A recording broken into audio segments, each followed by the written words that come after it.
Hey guys, welcome back in new video. Guys कैसे हैं आप सब? आई होप आप सब ठीक होंगे। गाइस मेरा नाम है सारुद्दीन खान और आप देख रहे हैं अपना यूट्यूब चैनल फार्मेसी वाला।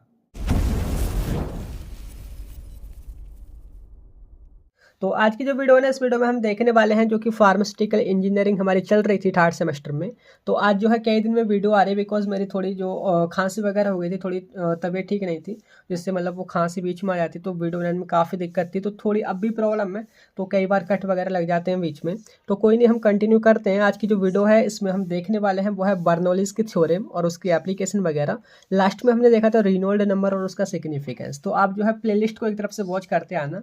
तो आज की जो वीडियो है ना वो काफ़ी इंटरेस्टिंग तरीके से हम समझने वाले हैं। थोड़ा एक टॉपिक जो है टफ हो जाता है, लेकिन हम इसको पूरा डेराइव करेंगे। देखिए शॉर्ट में मैं नहीं समझा रहा हूँ क्योंकि वीडियो थोड़ी ही मतलब छोटी सी वीडियो में कवर हो जाता है टॉपिक, लेकिन ये एक बार लॉन्ग में भी क्वेश्चन आया है तो पूरा हम डेरिवेशन देखेंगे। तो मैं आपको यहाँ पे दिखा देता हूँ कि किस तरीके से जो है प्रीवियस क्वेश्चन पेपर में क्वेश्चन आया था। तो यहाँ पे आप देखोगे, देखिए पूरा 10 मार्क्स में है जो कि है state and derive Bernoulli's equation. यहाँ पे ये इंपॉर्टेंट हो जाता है। इसके अलावा देखिए अगर आप अच्छी तरीके से अगर सिलेबस में देखेंगे, मैं अभी आपको दिखाऊंगा कि यहाँ पे देखिए एक चीज़ और है जो कि है construction working of orifice meter and rotameter. जैसे कि अभी मैं आपको दिखाऊं, जो यहाँ पे आपको नज़र आएंगे रोटामीटर एंड ओरिफिस मीटर। तो उनका जो प्रिंसिपल है ना वो भी बर्नौलीज के थ्योरम पे बेस्ड है। अगर आपको ये क्लियर नहीं है तो उनका प्रिंसिपल आपको क्लियर नहीं होगा। तो इसको हम देखते हैं। तो चलिए यहाँ पे जो नोट्स वगैरह आपको मैं फार्मेसी वाला ऐप पे अपडेट करूँगा, लिंक में अपडेट कर दूंगा डिस्क्रिप्शन में, वहाँ से चेकआउट कर लेना। तो बात करते हैं, देखिए बर्नौली एक साइंटिस्ट हैं जिन्होंने एक थ्योरी दी थी। अगर आपने 12th क्लास में भी पढ़ी हो, क्योंकि 12th क्लास में भी आती है। तो देखिए सबसे पहले हम बात करते हैं कि बर्नौलीज की थ्योरम क्या है, उन्होंने क्या बोला था। जो उनकी ये इक्वेशन आई थी फिर उसको हम डेराइव करेंगे, बल्कि जो लाइफ के बेस्ट एग्जाम्पल हैं जिनसे आप रिलेट कर पाएंगे उनका हम एग्जाम्पल देते हुए आपको अच्छी तरीके से समझाएंगे कि हाँ बिल्कुल ऐसे ही होता है।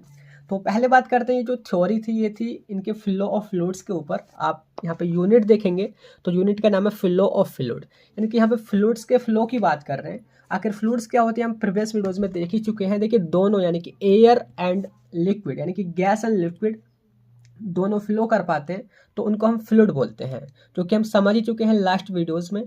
तो यहाँ पे जो हमारा फ्लूइड जब बहता है इस तरीके से, जब ये फ्लो करता है तो वहाँ पे 3 तरह की एनर्जी काम करती हैं। बिल्कुल आप रट लीजिए तीनों को, मतलब भी समझ लीजिए। एक है प्रेशर एनर्जी, दूसरी है काइनेटिक एनर्जी, तीसरी है पोटेंशियल एनर्जी। प्रेशर एनर्जी यानी कि जो एनर्जी प्रेशर की वजह से होती है वो प्रेशर एनर्जी कहलाती है। काइनेटिक यानी कि मोशन यानी कि गति की वजह से जो एनर्जी होती है उसको हम काइनेटिक एनर्जी बोलते हैं। तीसरा है पोटेंशियल एनर्जी।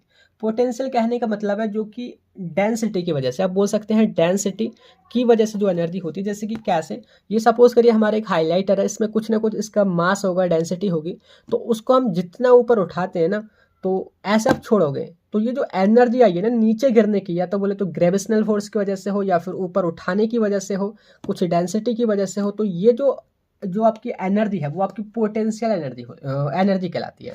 तो ये तीनों एनर्जी काम करती हैं।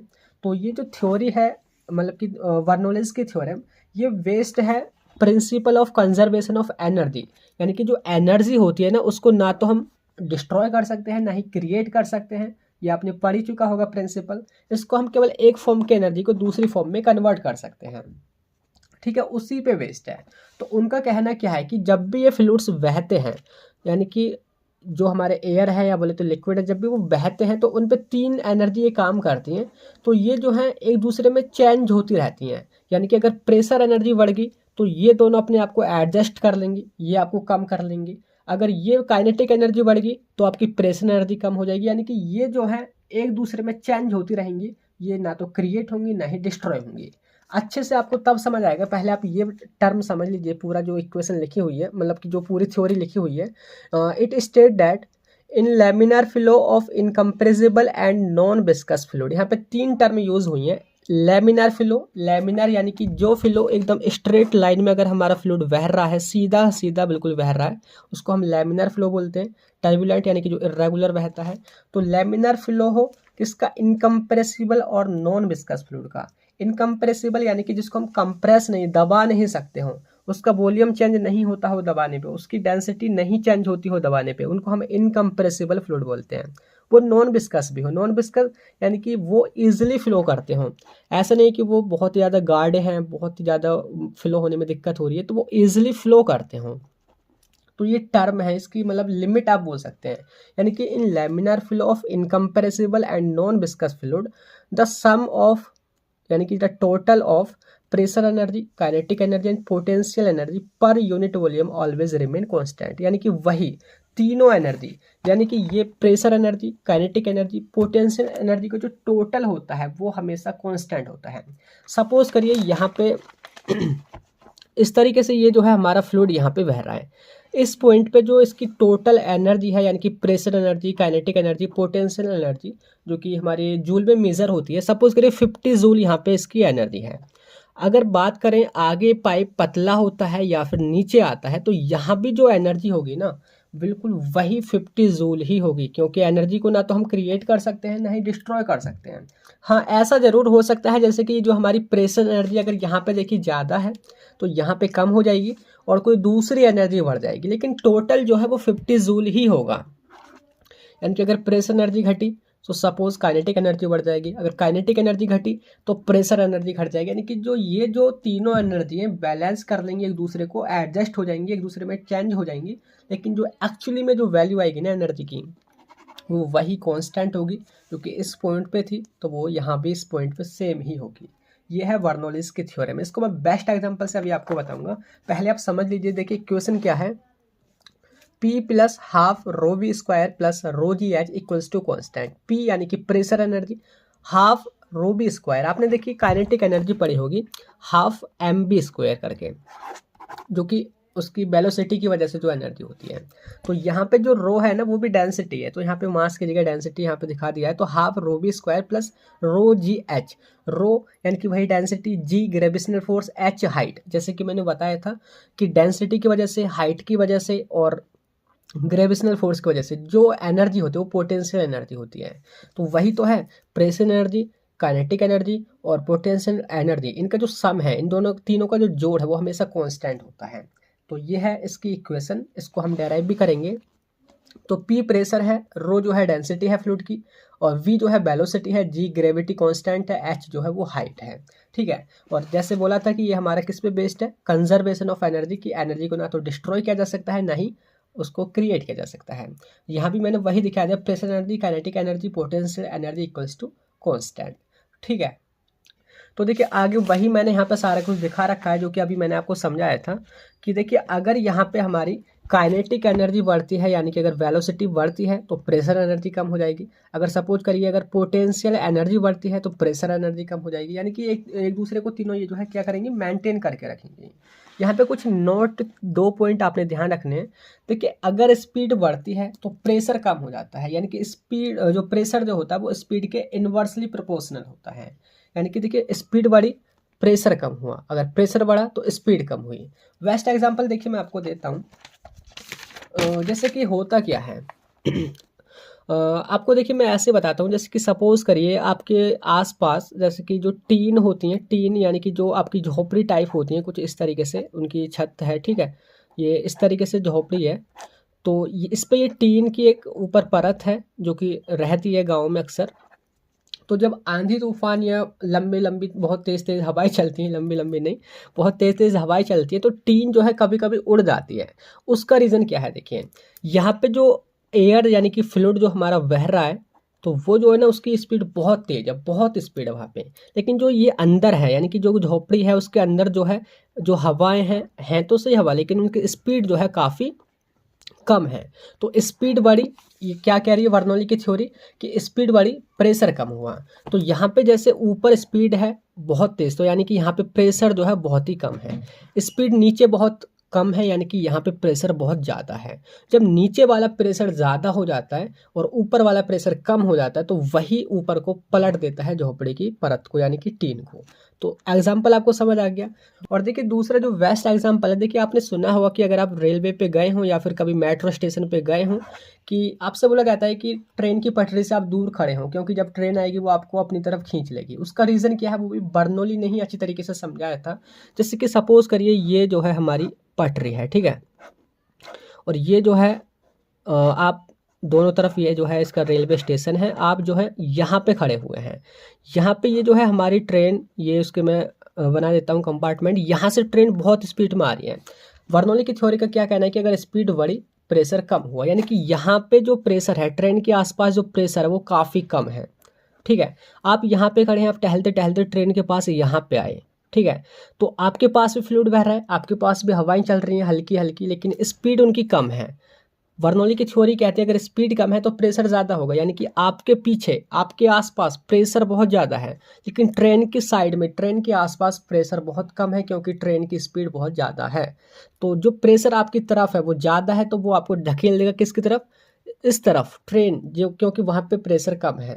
तो ये वही रीज़न है क्योंकि मना किया जाता है कि ट्रेन अगर आती है तो आप दूर रहें, ट्रेन आपको अपनी तरफ खींच लेगी, यानी कि वहाँ पे प्रेशर कम हो जाता है ट्रेन के आसपास। वही बर्नौली ने ही समझाया था। तो वही है ये नोट कि अगर स्पीड बढ़ती है तो प्रेशर कम हो जाता है। तो ये है एकदम रियल एग्जाम्पल। इसके अलावा देखिए दूसरा पॉइंट यहाँ पे यह है कि देखिए potential energy inversely proportional to pressure, यानी कि अगर प्रेशर बढ़ता है तो पोटेंशियल एनर्जी कम होती है, ठीक स्पीड की तरह ही अगर पोटेंशियल एनर्जी बढ़ती है तो प्रेशर यहाँ पे कम हो जाता है। तो ये दोनों पॉइंट आपने ध्यान रखने हैं। तो ये थी बर्नौलीज की थ्योरी में, आपको इसका मतलब समझ आ गया होगा कि इन्होंने बोला था कि जब भी हमारा कोई फ्लूइड बहता है तो वहाँ पे 3 एनर्जी काम करती हैं, pressure energy, kinetic energy and potential energy. तो तीनों का जो जोड़ है ये हमने जोड़ रखी है, तीनों का जो सम है टोटल है वो हमेशा कांस्टेंट होता है। अगर एक पॉइंट पे हमारी कुछ एनर्जी है तो अगली पॉइंट पे भी सेम वही एनर्जी होगी, चाहे यहाँ पाइप का साइज कम हो जाए, चाहे यहाँ पर हाइट कम हो जाए, चाहे कुछ भी हो जाए, क्योंकि एनर्जी को ना तो क्रिएट किया जा सकता है ना ही डिस्ट्रॉय किया जा सकता है, केवल एक रूप से वो दूसरे रूप में केवल चेंज ही हो सकती है। तो इतना आपको समझ आ गया। तो ये जो इक्वेशन है या बोले तो ये जो बर्नौलीज की थ्योरम है वो हमने डेराइव करनी होगी। तो उसको देखिए आप समझेंगे, यहाँ पे थोड़ा टफ सा आपको लगेगा, लेकिन यकीन माने अगर आपको यहाँ तक ये पूरा पॉइंट आपको समझ आ गया, क्लियर हो गया है ना आपको, तो ये भी समझ आ जाएगा। बस थोड़े से फिजिक्स है, थोड़े फॉर्मूलेज वगैरह आपको पुराने रिमाइंड करने होंगे 10th-12th के, तो आपको ये क्लियर हो ही जाएगा। तो देखिए उसको समझने के लिए, इसको मतलब कि प्रूफ करने के लिए उन्होंने यहाँ पे एक ऐसी नली ली थी, एक ऐसा पाइप लिया था जो कि स्टार्टिंग में काफ़ी चौड़ा था उसका डायमीटर, धीरे धीरे उसका डायमीटर कम हुआ। वो क्यों, अभी मैं आपको बताता हूँ। जैसे कि अभी हमने यहाँ पे देखा था कि अगर स्पीड ज़्यादा है तो प्रेशर यहाँ पे कम होगा।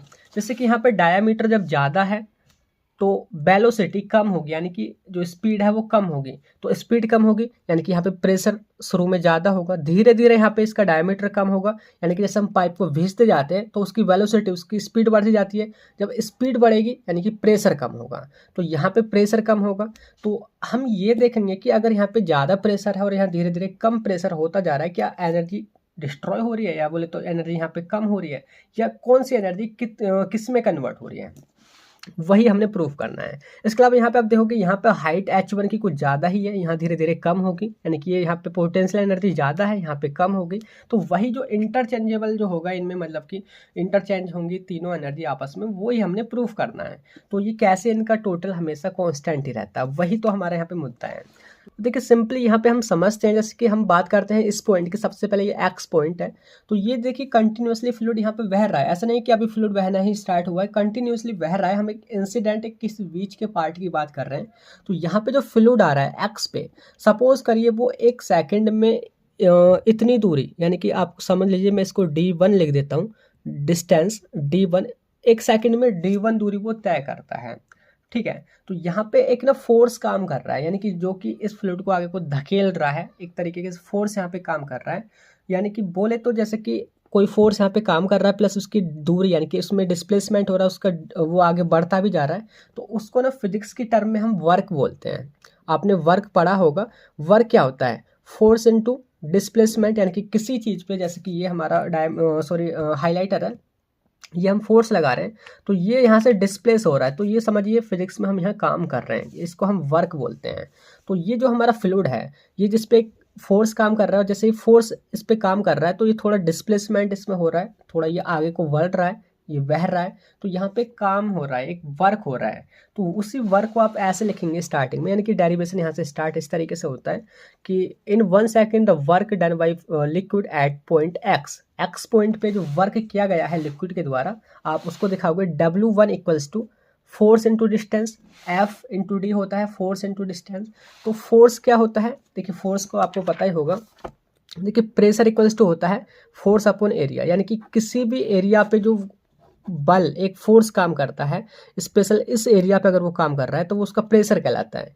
तो pressure equals to force upon area है, तो फोर्स इक्वल्स टू क्या होगा, प्रेशर इनटू एरिया। तो यहाँ पे हम इस तरीके से दिखा सकते हैं, यानी कि फोर्स की जगह हम फोर्स इनटू एरिया लिख देंगे, और डिस्टेंस यानी कि कितनी दूरी तय करिए, यहाँ पे d1 दूरी तय करिए। तो v1 equals to P1 into A1 into D1, ये किसके लिए हो गया, ये पॉइंट X के लिए होगा।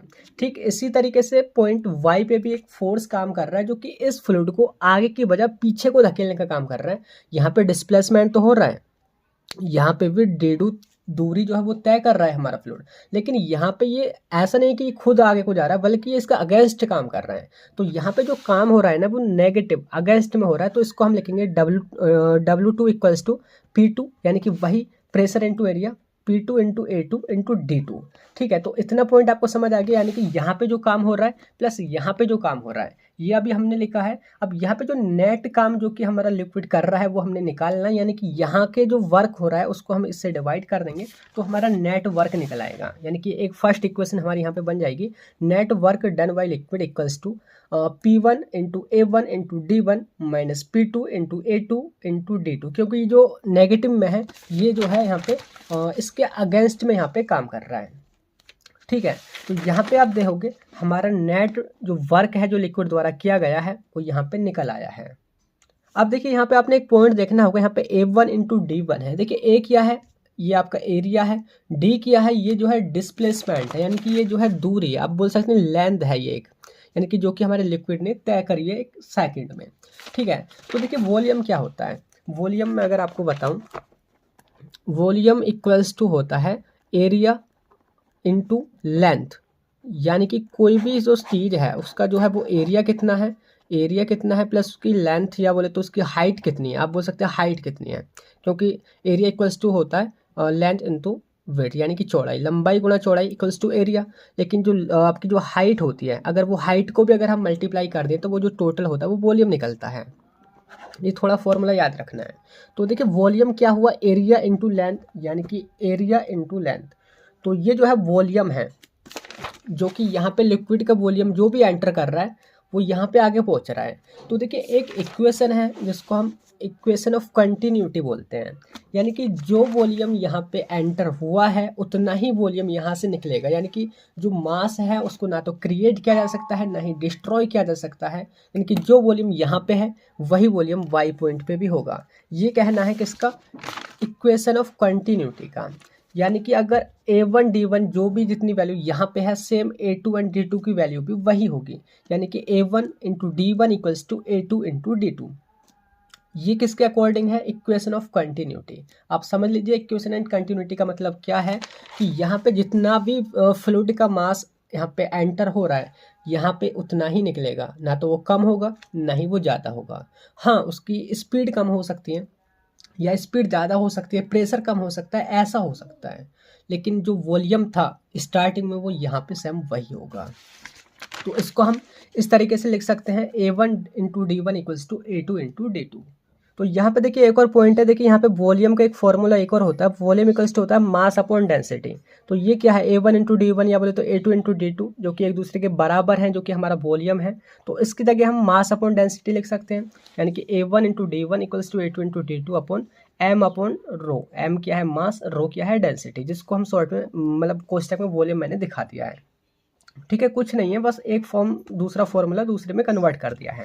वही एम अपॉन रो अब किसकी जगह रख देंगे, A1 into D1 and A2 into D2 की जगह, कहाँ पे, इक्वेशन नंबर 1 में। तो P1 into M upon rho आ जाएगा minus P2 into M upon rho आ जाएगा। तो वही है, देखिए W equals to P1 into M upon rho minus P2 into M upon rho. तो यहाँ से देखिए हम एम अपॉन रो को हम कॉमन ले लेंगे, तो P1 minus P2 upon m upon rho यहाँ पे बचेगा। ठीक है, तो ये हमारी दूसरी इक्वेशन है। तो ये जो है टोटल वर्क है जो कि किसके द्वारा किया गया है, लिक्विड के द्वारा यहाँ पे किया गया है। सेम वही काम जो यहाँ था वही ये लिख दिया है, बस थोड़ी सी फॉर्म कन्वर्ट कर दिया वॉल्यूम की, हमने यहाँ पे मास अपॉन डेंसिटी में उसको दिखा दिया है। ठीक है, तो ये जो वर्क है टोटल जो कि लिक्विड पे किया गया है, यानी कि जो एक्स पॉइंट है और वाई पॉइंट है उसके बीच में जो लिक्विड है उसके ऊपर एक वर्क किया गया है जिसकी वजह से वो यहाँ से यहाँ पे आया है, या बोले तो वो फ्लो हुआ है। आप बोल सकते हैं यानी कि जितना उसमें वर्क किया जाएगा उसकी जो काइनेटिक एनर्जी है वो उतनी ही चेंज होगी, यानी कि total work done on liquid is equals to change in kinetic energy, यानी कि जितना ज़्यादा काम उतना ही यहाँ पे उसकी जो काइनेटिक एनर्जी वो चेंज होगी। यानी कि ज़्यादा फोर्स होगा तो वेलोसिटी यानी कि काइनेटिक एनर्जी चेंज होगी, वो बढ़ेगी। फोर्स कम होगा तो वही काइनेटिक एनर्जी कम होगी। तो यहाँ पे देखिए, यहाँ पे हमारे 3 पॉइंट थे, यानी कि pressure plus kinetic energy plus potential energy. तो अभी तक जो हमने देखा है ना, जो वर्क जो किया जा रहा है वो किसके द्वारा किया जा रहा है। यहाँ पे आप देखोगे प्रेशर यहाँ पे रोल निभा रहा है, यानी कि ये प्रेशर वाला भी यहाँ पे काम चल रहा था। अब सेकंड पॉइंट यानी कि जो काइनेटिक एनर्जी जो चेंज हो रहा है किसकी वजह से, वही प्रेशर की वजह से, बोले तो वर्क की वजह से काइनेटिक एनर्जी में चेंज हो रहा है, वो हम देखते हैं।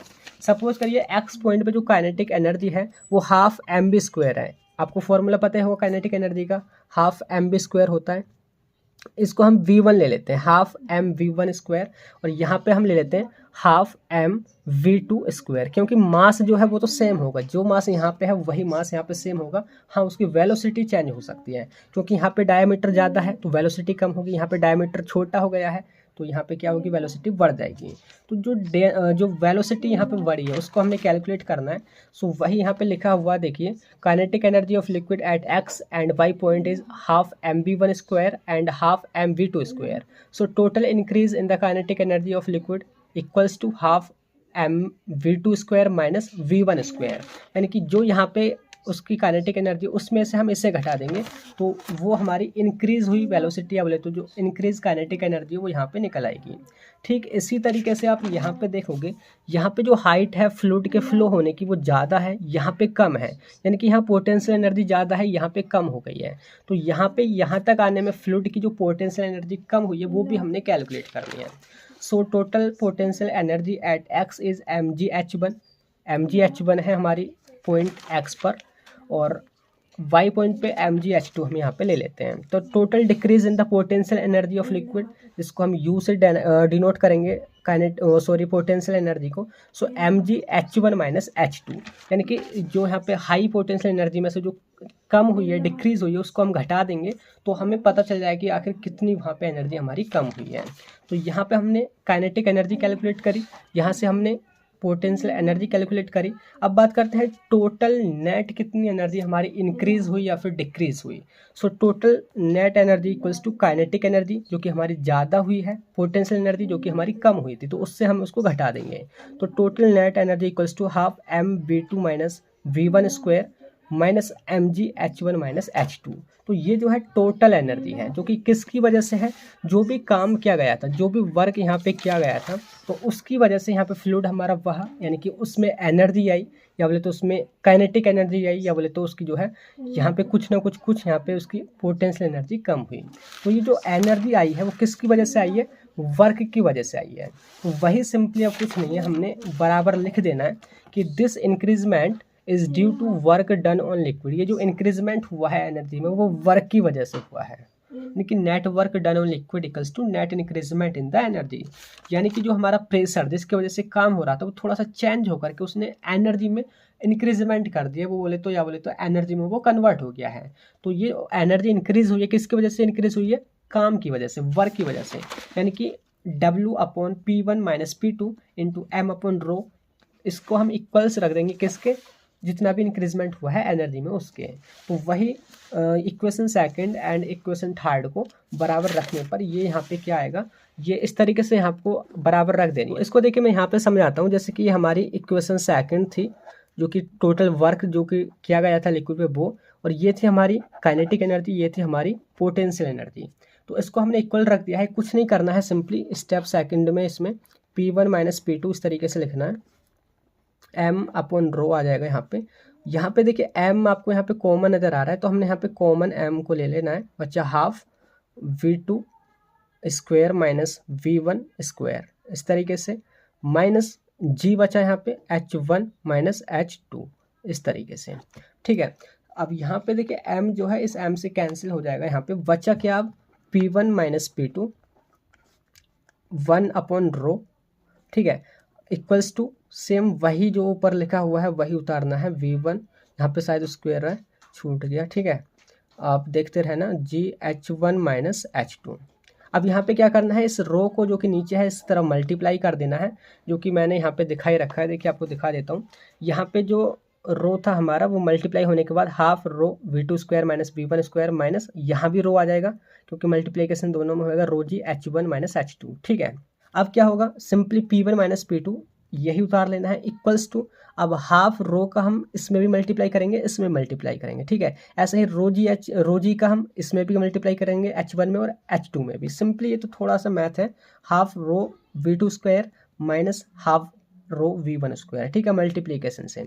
ऐसे ही रो जी H1 रो जी H2, सिंपल है। उसके बाद में कुछ नहीं है, जो 1 1 वाले पार्ट उनको एक तरफ ले लेंगे, 2 2 वाले पार्ट उनको एक तरफ ले लेंगे। जैसे कि P1 इस तरफ रखा हमने, ऐसे ही जो P1 वाला पार्ट है या रो 1 वाला पार्ट है इसको जो कि इस तरफ माइनस में है इस तरफ ले जाएंगे, प्लस में आ जाएगा तो plus half rho B square. ऐसे ही ये रो जी H1 माइनस में है इस तरफ ले जाएंगे, प्लस में हो जाएगा रो जी H1। ठीक है, इक्वल्स टू यहाँ पे P2 जो माइनस में है इस तरफ जाएगा, प्लस में हो जाएगा P2 प्लस रो V2 स्क्वायर। यहाँ पे आपका सिंपली कौन सा आ जाएगा, ये वाला रो V2 स्क्वायर, सॉरी यहाँ पे हाफ भी लिखना होगा, half rho V2 square plus rho G H2। यानी कि ये वैल्यू और ये वैल्यू आपकी दोनों बराबर बराबर हैं। इसका कहने का क्या मतलब है, देखिए दोनों जो है ये इक्वल इक्वल आ रहे हैं। यानी कि देखिए बात करें जैसे कि जो एक्स पॉइंट हमने देखा था, तो यहाँ पे जो फ्लूइड की जो तीनों एनर्जी थी, यानी कि काइनेटिक एनर्जी, प्रेशर एनर्जी और पोटेंशियल एनर्जी, जो मान यहाँ पर है सेम वही मान वाई पॉइंट पर भी है, तभी तो दोनों ये इक्वल इक्वल आए हैं। यानी कि यहाँ पे और यहाँ पे दोनों बराबर बराबर ये आए हैं। यानी कि इसी को हम कांस्टेंट लिख सकते हैं, P1 plus half rho B square plus rho g H1 equals to constant. यानी कि कोई भी फ्लूइड अगर हमारे पाइप में बह रहा है तो उसके किसी भी पॉइंट पर जो भी फ्लूइड की एनर्जी होती है वो कांस्टेंट होती है, वो चेंज नहीं होती। हाँ, वो एक फॉर्म से दूसरे फॉर्म में थोड़ी इंटरचेंज हो सकती है, लेकिन हाँ वो ना तो बढ़ सकती है ना ही घट सकती है। यही था डेरिवेशन। आई होप ये सारा कुछ आपको समझ आ गया होगा। मैंने कई सारे कट लगाए क्योंकि आप यकीन माने मैं बहुत देर से रिकॉर्ड कर रहा हूँ, मुझे बार बार खांसी आ जाती है और मेरा गला ख़राब है, इसी वजह से वीडियो थोड़ी लेट हो जा रही है। ठीक है, बेशक आपको समझ आ गया होगा। ठीक है, मैंने यहाँ पे क्लियर कर दिया है, बाकी आप कमेंट में मेरे से पूछ भी सकते हैं। अब देखिए बात करते हैं यहाँ पे इसकी एप्लीकेशन क्या है हमारी बर्नौलीज़ की थ्योरी की। तो यहाँ पे देखिए सबसे पहला पॉइंट है, जैसे कि मैंने स्टार्टिंग में बोला ही था कि यहाँ पे कुछ हमारे instrument like orifice meter, venturi meter, Pitot tube and rotameter, जिनका काम क्या होता है, जैसे कि सपोज हमारा वही पाइप में कोई फ्लूइड बह रहा है तो वो कितनी स्पीड से बह रहा है, उसका रेट क्या है, फ्लो का रेट क्या है, उसको हम पता कर सकते हैं। तो ये जो सारे इंस्ट्रूमेंट यानी कि वेंचुरी मीटर हुआ, ओरिफिस मीटर हुआ, किस पर बेस्ड है, किसकी थ्योरी पे बेस्ड है, किसके प्रिंसिपल पे काम करते हैं, वो काम करते हैं यही बर्नौलीज की थ्योरम पे। अगर बर्नौली की थ्योरी नहीं होती तो ये भी हम ऐसे उनकी जो फ्लो प्रॉपर्टी है, बोले तो फ्लो रेट है, उसको हम पता नहीं कर सकते। ये आपको समझ आ गया। दूसरा है वर्किंग ऑफ एरोप्लेन, काफ़ी इंटरेस्टिंग यहाँ पे एग्जाम्पल है। देखिए जो हवाई जहाज हमारे आसमान में उड़ते हैं ना, जैसे कि इस तरीके से कुछ इनका शेप होता है। ठीक है, ये उसकी मैं विंग का शेप बता रहा हूँ। ठीक है, जो उनका पंख है उसका शेप कुछ इस तरीके से होता है। इसका शेप इस हिसाब से रखा जाता है कि ऊपर जो हवाएं चलती हैं उनकी स्पीड बहुत ज़्यादा होती है। जब स्पीड ज़्यादा होगी, जैसे कि हमारा बर्नौलीज़ की थ्योरी क्या कहती थी, याद दिलाऊँ मैं आपको कि अगर स्पीड ज़्यादा हुई प्रेशर कम हो जाएगा। यानी कि ऊपर इस तरीके से उसके पंख हो, उसके विंग्स को बनाया जाता है कि ऊपर जो हवाएं चलेंगी उनकी स्पीड ज़्यादा हो, यानी कि स्पीड जब ज़्यादा हुई प्रेशर वहाँ पे कम हुआ। और नीचे जो प्रेशर है या बोले तो नीचे की जो स्पीड है वो कम होनी चाहिए, स्पीड कम हो। जब स्पीड कम होगी तो प्रेशर ज़्यादा होगा। जैसे ही प्रेशर ज़्यादा होगा तो वो हवाई जहाज़ को ऊपर इस तरीके से उठा के रखेगा। उसी प्रिंसिपल पे, उसी बर्नौलीज़ की थ्योरी पे हमारा हवाई जहाज़ उड़ता है, उसका शेप दिया जाता है। तो वही लिखा है, the shape of wing in such that air pass at a high speed over the upper surface then the lower surface. जो एयर पास हो रही है वो ऊपर जो है वो हाई स्पीड में पास होनी चाहिए, नीचे जो है वो स्लोली स्लोली पास होना चाहिए। इस तरीके से हम उसका शेप देते हैं। ठीक है, तीसरा पॉइंट वही मैंने समझाया था कि रेलवे स्टेशन पर हम कभी कभी फॉल हो जाते हैं, गिर जाते हैं। At railway station falling towards train is explained by Bernoulli's theorem. और नेक्स्ट देखिए वो है blowing of tin roof in bend storm. जब आंधी तूफान आती है तो जो हमारी टीन की जो परतें होती हैं, छत होती हैं, वो उड़ जाती हैं। वो भी बर्नौलीज़ की थ्योरी ने ही समझाया था। नेक्स्ट देखिए blood flow and heart attack also explained by Bernoulli's theorem. वहाँ भी वही प्रेशर वगैरह होता है, ब्लड प्रेशर वगैरह, तो उसका सिस्टम इसी से कनेक्टेड है, बर्नौलीज की थ्योरम से ही समझाया गया था कि कैसे हार्ट अटैक होता है। ठीक है, तो यहाँ पे हमने फाइनली ये कवर कर लिया है। मेरा गला बहुत ख़राब है, आवाज़ भी आपको थोड़ी ब्रेक हो रही होगी, और बहुत बार कट लग गई ना, बार बार खांसी आ जाती है, बीच में कुछ बोलता हूँ इतनी ही खांसी आ जाती है। बड़ी मुश्किल से पानी पी पी के ही काम चल रहा है। कोई नहीं, हमारा टॉपिक कवर हो गया बर्नौलीज की थ्योरम और उसकी एप्लीकेशन। नेक्स्ट में हम कवर करेंगे energy losses, orifice meter and venturi meter.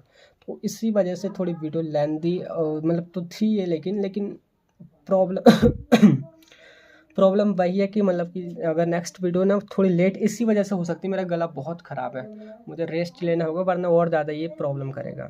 तो मिलते हैं फिर नेक्स्ट कभी वीडियो में, तब तक के लिए bye bye, thank you, have a nice day.